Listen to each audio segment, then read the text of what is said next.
شرفنا في مكتبنا المتواضع الفنان المونولوجيست والشاعر الكبير الأستاذ شاكر الساعدي. شكرا لك.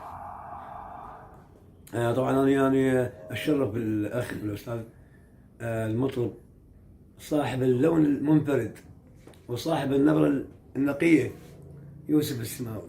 شهادة أستاذ. الله يسلمك. آخر قصيدة أنا أهديها مني خلال هذا الفيديو للأستاذ يوسف السماوي وخليه يغنيها براحته. شكرا لك. إلى الضوء الأخضر فري. ممنون.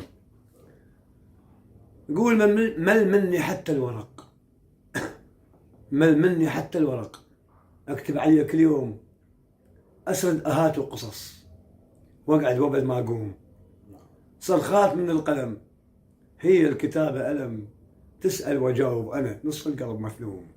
يسلم قلبك. مل مني حتى الورق، أكتب عليه كل يوم، ديواني مال الشعر رايحان شمر بحر، لا قيمة لا سعر، صفصاف ما بي ثمر، آخر قصيدة هاي أكتب على بلواي، من دمع ليل وصبح انبلل الهدوم انبلل الهدوم، مل مني حتى الورق أكتب عليك اليوم.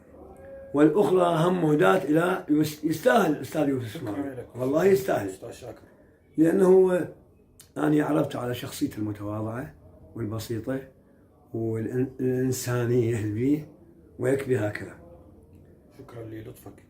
فاليوم بالفرجة مال الأطفال مال العيد، الأطفال لابسين قوس وقزح وألوان حلوة. نعم. وجت بنية صغيرونة حافية رجليها ما غاستهن شهر، رجلاشها قصيرة، شعرها مشط 6 أشهر، وتباوع على الأطفال اللي لابسين ألوان، والجدة من عندهم هي أقل من 10 سنوات عمرها. إذا عندك أنت سيارة وتجي تروح لمصلح صديقك تلقاه معزل، اكو مثل عندنا تقول على عين يتيمة عزل السوق. نعم. فوظبتها أغنية هذه، راح أغنيها بصوتي يعني، وبعد يوسف السماوي كيف شو يلحن يا أخي يلحنها. حلو.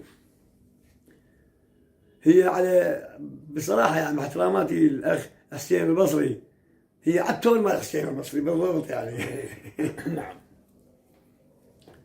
على عين اليتيمة عزل السوق، والدمعات بس لخدودها تلوك، على عين اليتيمة عزل السوق، والدمعات بس لخدودها تلوك، على عين اليتيمة والله عظيمة، على عين اليتيمة والله عظيمة، الفاقد ومو بالدنيا شيضوك، الفاقد ومو بالدنيا شيضوك، على عين اليتيمة عزل السوق، صغيرة وشالت الهم من صغرها، وما يتجاوز 10 عمرها. حلو.